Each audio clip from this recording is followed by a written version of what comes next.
How to insert caption on Snapchat. In this tutorial, I'll show you guys how you can do that. So let's just jump right in. First of all, open up your Snapchat application. And once you open up your Snapchat, you can either click a picture or select one from your gallery or camera roll, or even Snapchat memories. So I'm just going to go ahead and select a picture here.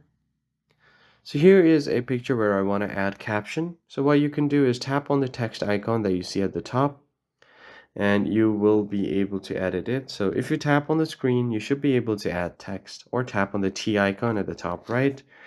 Now you can add your text right here. And once you've added your text, you also have an option to edit what kind of text it's going to be. You can choose the font. Let's say if I want this one, it looks quite good. I'm going to choose this, and I'm going to move it sideways since the picture is sideways. And you could also change the color of the text.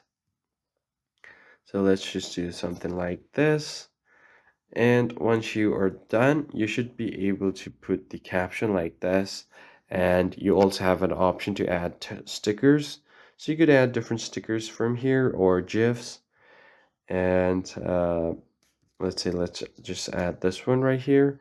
And once you're done, you can just tap on send to and send it to your friends. So let's just send it, and you should be good to go. Now, if you want to save changes, you can tap on it, or if not, you could just cancel it and go back. I hope it was helpful. I'll see you guys on the next one.